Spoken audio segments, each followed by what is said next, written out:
Bienvenue sur ma chaîne. Développement personnel par la parole de Dieu. Que sa lumière vous accompagne. Soyez bénis où que vous soyez. Likez, partagez, restez connectés. Ici on grandit, on s'élève, on est transformé.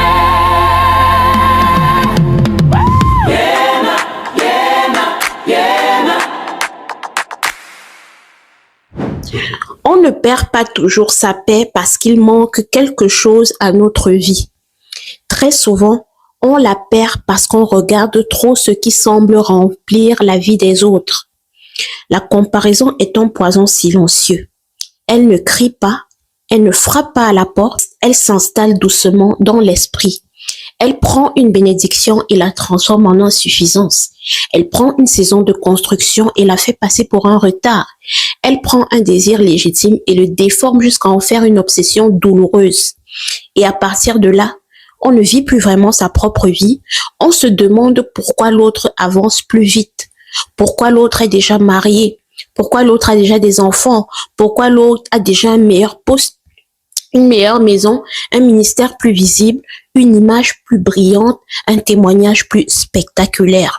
Le plus dangereux, c'est que la comparaison ne détruit pas seulement la joie, elle détruit aussi la lucidité.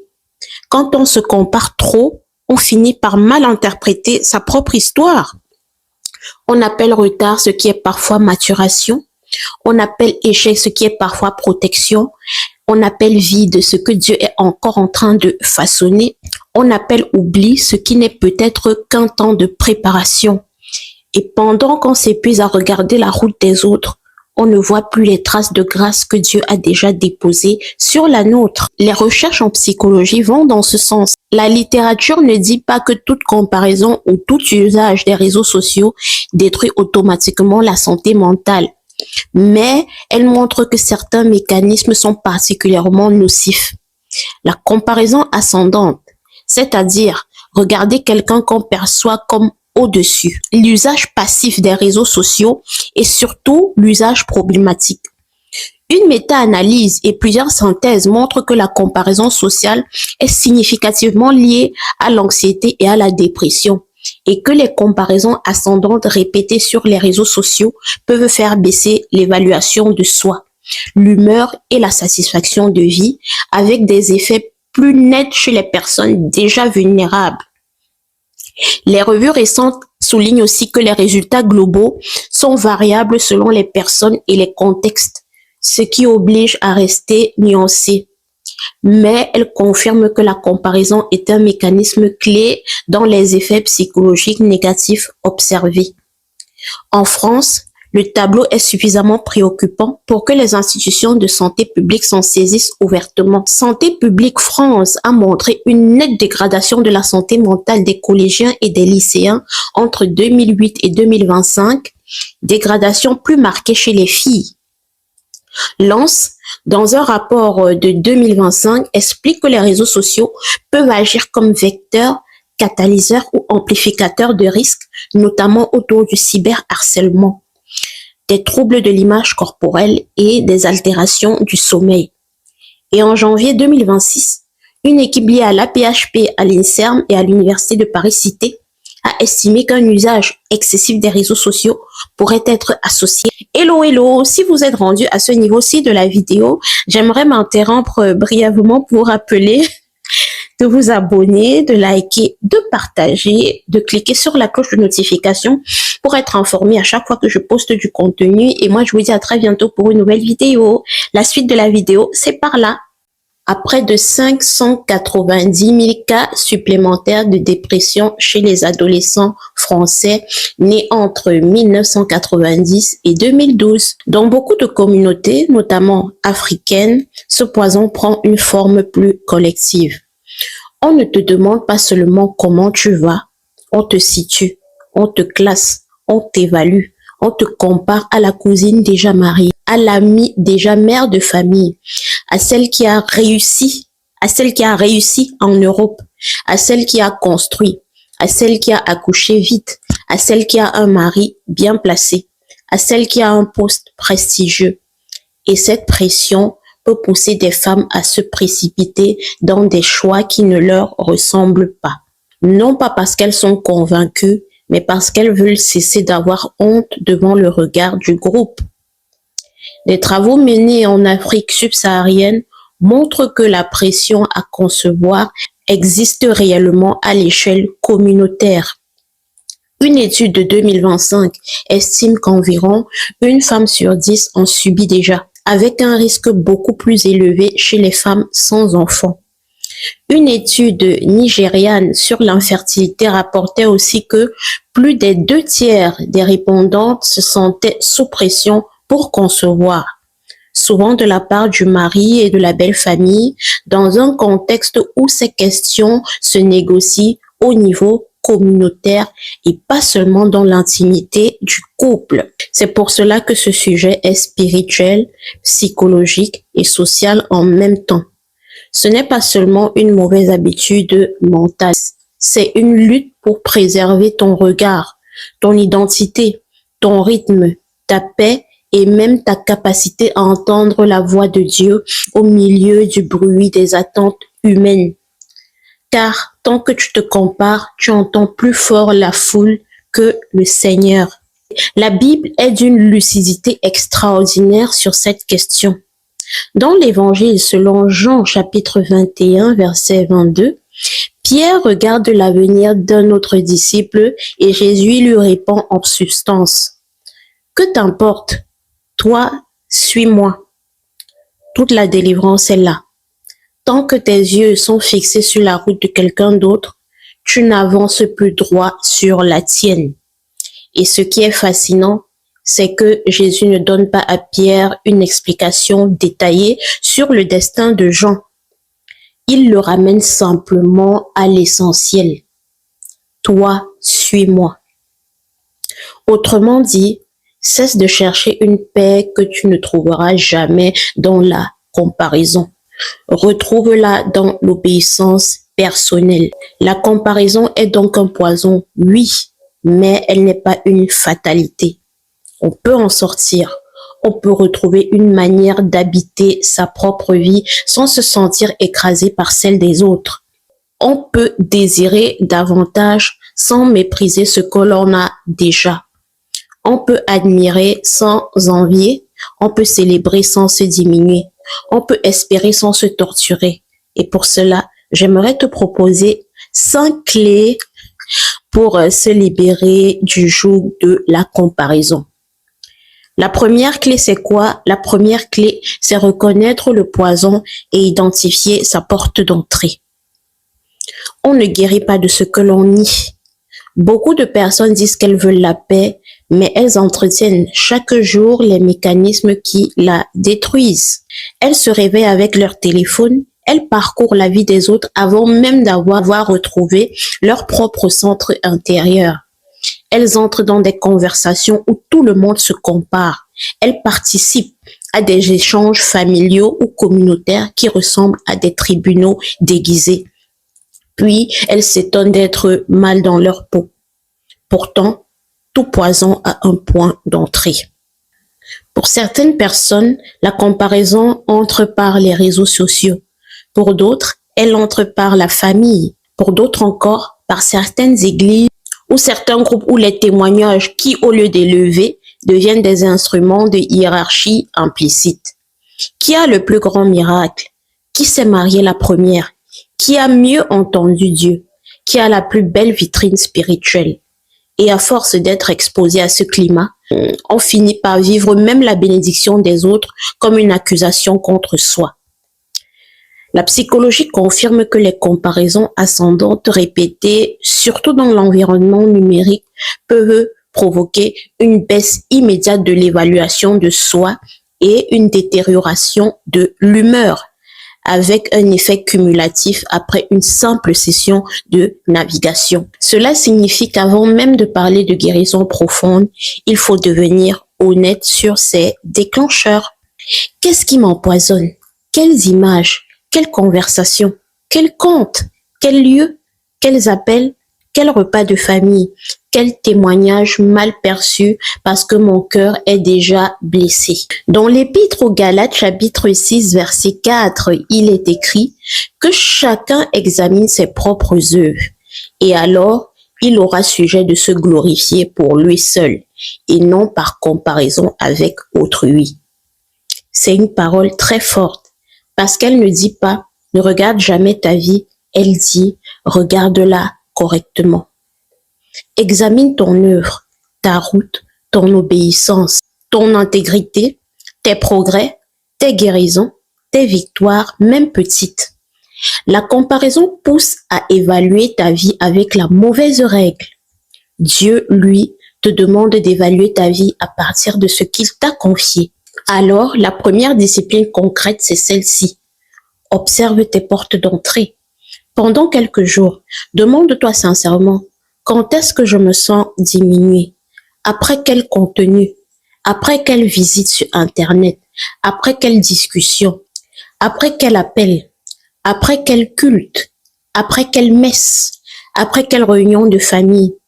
Parfois, la délivrance commence simplement quand on arrête d'appeler normal ce qui est en train de nous intoxiquer.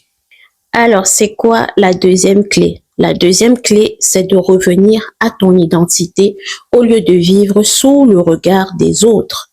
La comparaison prospère toujours là où l'identité est fragile. Quand tu ne sais plus profondément qui tu es devant Dieu, tu deviens extrêmement sensible à ce que les autres semblent avoir, paraître ou réussir. Tu te mets alors à emprunter des standards qui ne sont pas les tiens. Tu veux leur chronologie, leur apparence, leur couple, leur carrière, leur forme de féminité, leur style de vie, leur visibilité, leur manière de prier, leur manière de servir, leur façon même de souffrir et de raconter leur souffrance. Et à ce moment-là, tu cesses peu à peu d'habiter ta propre personne. Pourtant, l'Écriture te ramène ailleurs. Dans le psaume 139, verset 14, le psalmiste dit « Je te loue de ce que je suis une créature merveilleuse ». Et dans la première épître aux Corinthiens, chapitre 12, l'apôtre Paul explique que le corps est un, mais il est composé de plusieurs membres. L'œil n'est pas la main n'est pas le pied. Et le drame de beaucoup de vies, ce n'est pas l'absence de dons, c'est le mépris de leurs propres dons parce qu'ils ne ressemblent pas à ceux des autres. Dans l'église aussi, la comparaison fait des ravages. Vous le savez très bien. On compare les ministères, l'onction, la visibilité, la facilité de parole, le succès apparent, les portes qui s'ouvrent, la rapidité des accomplissements. On oublie alors que Dieu ne distribue pas des copies conformes, mais des grâces diverses. L'une porte une parole de consolation, l'autre porte une force de persévérance. L'une sera très visible, l'autre changera des vies dans le secret. L'une vivra une percée rapide, l'autre sera bâtie dans une profondeur lente. Et si tu ne comprends pas vite cela, tu vas mépriser la forme exacte de grâce que Dieu a déposée sur toi. Les travaux sur l'autocompassion montrent qu'il existe un lien fort entre le fait de se traiter avec plus de bonté intérieure et une moindre détresse psychologique, avec en parallèle une meilleure relation au bien-être. Autrement dit, sortir de la comparaison ne passe pas seulement par plus d'efforts moraux, cela passe également par une manière plus juste et moins cruelle de se parler à soi-même. Concrètement, cela veut dire que tu dois apprendre à te poser des questions identitaires plutôt que compétitives. Non pas pourquoi elle n'est pas moi, mais qui suis-je dans cette saison?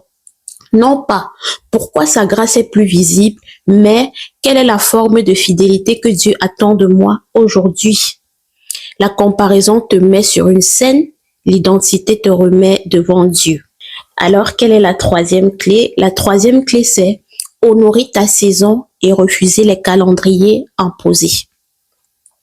L'une des souffrances les plus fréquentes aujourd'hui, c'est la sensation d'être en retard. En retard pour se marier, en retard pour avoir un enfant, en retard pour trouver sa place. en retard pour stabiliser sa carrière, en retard pour être reconnu, en retard pour devenir quelqu'un. Et cette sensation est d'autant plus violente que l'environnement renvoie sans cesse des images de réussite accélérée. Mais le livre de l'Ecclésiaste, chapitre 3, verset 1, nous rappelle qu'il y a un temps pour toute chose sous les cieux. Cette parole n'est pas une invitation à la passivité. Elle est une délivrance contre l'idolâtrie du calendrier des autres. Le problème n'est pas d'avoir les mêmes désirs, le problème c'est de transformer les accomplissements des autres en verdict contre sa propre saison. Dans beaucoup de milieux, notamment africains, le temps n'est même plus vécu comme une réalité personnelle. Il devient une pression sociale. À 30 ans, on te dit ce que tu devrais déjà avoir. On te dit ce qui devient urgent. Et si tu es une femme, la pression peut être encore plus lourde. Mariage, fertilité, maternité, stabilité, apparence et statut. La comparaison à ce niveau-là ne se contente pas de blesser l'ego, elle peut pousser à accepter un partenaire qu'on ne veut pas vraiment, à poursuivre une carrière qu'on n'aime pas, à céder une image de réussite qui étouffe l'âme. Les données d'Afrique subsaharienne sur la pression à concevoir, ainsi que les études qualitatives menées au Nigeria, montrent bien que ces attentes collectives ne sont pas imaginaires.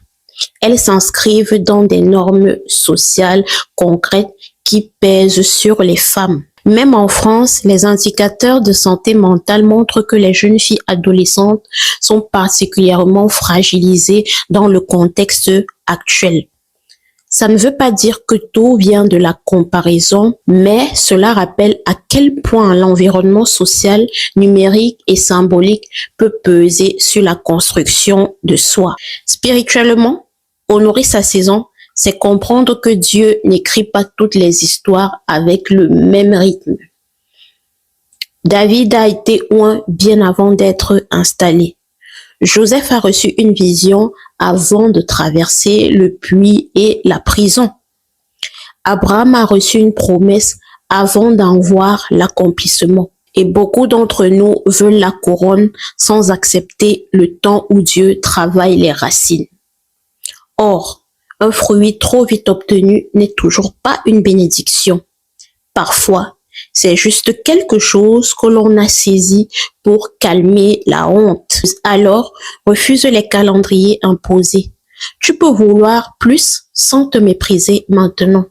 Tu peux prier pour un mariage sans faire de ton célibat une disgrâce. Tu peux désirer des enfants sans conclure que ta valeur est suspendue à la maternité. Tu peux chercher une meilleure position professionnelle sans appeler ta saison actuelle une humiliation. Tu peux espérer une grande percée sans insulter tes petits commencements. Alors, quelle est la quatrième clé? La quatrième clé, c'est remplacer l'envie par la gratitude et l'obsession du futur par la présence. La comparaison prospère dans un cœur qui a oublié de regarder ce qui est déjà là. Non pas parce que tout va bien, non pas parce qu'il ne faut plus rien désirer, mais parce qu'un cœur qui ne sait plus remercier finit par devenir incapable de voir la grâce, même quand elle l'entoure. Il faut le dire clairement, la gratitude n'est pas un discours naïf pour faire taire la douleur, c'est une discipline de lucidité. Elle ne nie pas le manque, elle empêche le manque de devenir toute l'histoire. Dans la première épître aux Thessaloniciens, chapitre 5, verset 18, il est dit « Rendez grâce en toutes choses ». Et dans l'évangile selon Matthieu, chapitre 6, verset 34, Jésus dit de ne pas nous inquiéter du lendemain. Cela ne signifie pas vivre sans projet, cela signifie ne pas laisser le futur voler tout l'air du présent. Or, la comparaison fait exactement cela. Elle t'arrache au présent. Au lieu d'habiter ta journée, tu habites l'avance supposée de quelqu'un d'autre. Au lieu de voir ce que Dieu t'apprend aujourd'hui, tu rumines ce qui te manque encore. Les recherches sur les interventions de gratitude montrent globalement les petits effets bénéfiques sur le bien-être psychologique et la santé mentale. Les méta-analyses sur la pleine conscience de leur côté soutiennent aussi l'idée qu'un retour plus intentionnel au moment présent peut améliorer l'ajustement psychologique. Là encore, il ne faut pas caricaturer. Ce ne sont pas des recettes magiques, mais elles vont toutes dans une même direction très cohérente avec la sagesse biblique. Revenir à ce qui est là avec plus de conscience, de douceur et de reconnaissance change réellement quelque chose dans l'esprit. Concrètement, cela peut devenir une liturgie très simple. Le matin, avant même de regarder l'écran, nomme 3 grâces, même petites. Le souffle, la santé qui tient encore, une porte qui n'a jamais été fermée, une capacité qui demeure, une personne fidèle, une opportunité en gestation, une force revenue, une prière déjà exaucée. Le soir, au lieu de relire uniquement ce qui manque, relis aussi ce qui a tenu, ce qui a avancé, ce que tu as supporté et ce que Dieu t'a permis de traverser. La gratitude ne t'empêche pas d'espérer davantage, elle t'empêche de mépriser les semences déjà plantées dans ta terre. Et j'ajoute ceci, la présence est une arme spirituelle contre la comparaison. Quand tu es réellement présente à ce que Dieu fait aujourd'hui, tu souffres moins du bruit produit par demain. Le poison de la comparaison te projette sans cesse dans une scène imaginaire où tu serais enfin heureuse lorsque tu auras ce que l'autre possède déjà. La présence, quant à elle, te murmure, la vie aussi, c'est ici. Dieu travaille aussi ici. La grâce respire aussi ici. Alors, quelle est la 5e clé? La 5e clé, c'est choisir des voies, des environnements et des relations qui protègent ta paix. On ne se libère pas de la comparaison tout seul dans le vide en gardant exactement les mêmes influences.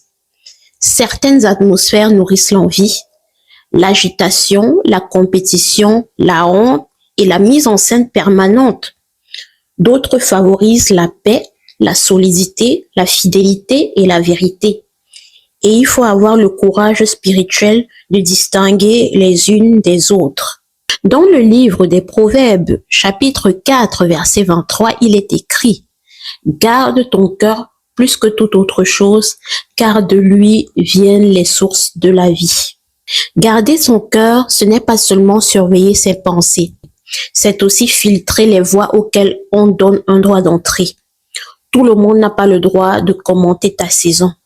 Tout le monde n'a pas le droit d'interpréter ta vie. Tout le monde n'a pas le droit d'installer en toi un sentiment d'infériorité au nom de la vérité, de la famille, de la tradition ou même de la spiritualité. Dans certaines communautés, il faut apprendre à poser des limites. Quand une conversation ne sert qu'à humilier, qu'à comparer, à mettre la pression, à te faire sentir en dessous, tu n'es pas obligé de rester disponible à cette violence subtile. Quand certains contenus te laissent systématiquement vidé, triste, tendu, insuffisant, tu n'es pas obligé de continuer à en consommer. Quand un environnement religieux transforme les témoignages en hiérarchie de valeurs humaines, tu as le droit de prendre de la distance intérieure. La paix se protège. La recherche montre depuis longtemps que le soutien social perçu est un facteur protecteur robuste contre les symptômes dépressifs. Autrement dit, toutes les relations n'ont pas le même poids sur notre monde intérieur et être entouré de personnes qui soutiennent au lieu d'écraser, qui accompagnent au lieu de comparer, qui encouragent au lieu de mesurer peut réellement changer la trajectoire psychique d'une personne. Cherche donc des relations qui savent célébrer sans humilier, corriger sans rabaisser, conseiller sans imposer leur scénario, prier sans contrôler et écouter sans classer. Cherche aussi à devenir cette personne pour les autres, parce qu'on peut dénoncer la comparaison chez les autres tout en la reproduisant soi-même par des questions, des sous-entendus, des remarques, des faux conseils et des compliments empoisonnés. La délivrance est complète quand on refuse d'être victime du poison, mais aussi quand on refuse d'en devenir le relais. Au fond, Sortir de la comparaison, ce n'est pas devenir indifférente au succès des autres, ce n'est pas arrêter de rêver, ce n'est pas renoncer aux grandes choses. C'est retrouver un cœur assez libre pour admirer sans s'effondrer, pour espérer sans se mépriser et pour travailler sans se précipiter, pour attendre sans se haïr, pour recevoir sans culpabiliser, pour célébrer sans se sentir condamné. Et j'aimerais finir avec ceci. Tu n'es pas en retard sur ta propre vie. Tu es seulement en danger chaque fois que tu essaies de la mesurer avec la règle de quelqu'un d'autre. Ce que Dieu fait dans l'existence d'une autre femme n'est pas une attaque contre la tienne. Ce que Dieu donne à une autre personne ne prouve pas qu'il t'a oublié. Ce que tu n'as pas encore reçu n'annule pas ce qu'il est déjà en train de produire en toi. Tu n'as pas besoin de vivre dans l'urgence du regard des gens. Tu as besoin de revenir dans la vérité du regard de Dieu. Alors aujourd'hui, refuse ce poison. Refuse de laisser ton âme devenir le terrain d'une compétition que Dieu n'a jamais organisée. Refuse de te mépriser parce qu'une personne est plus visible.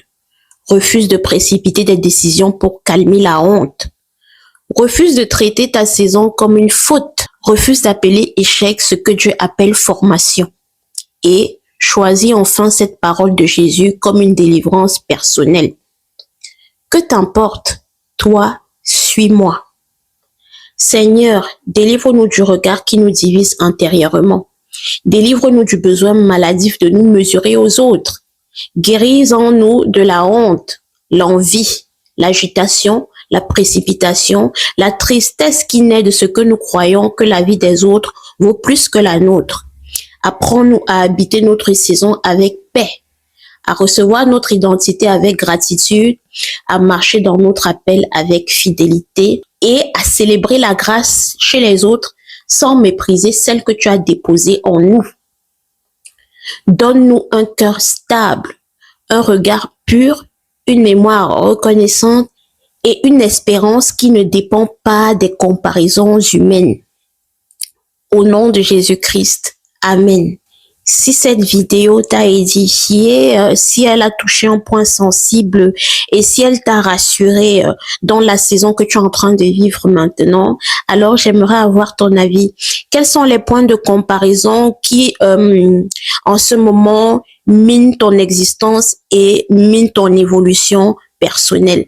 Je suis très curieuse et très enthousiaste de lire vos commentaires.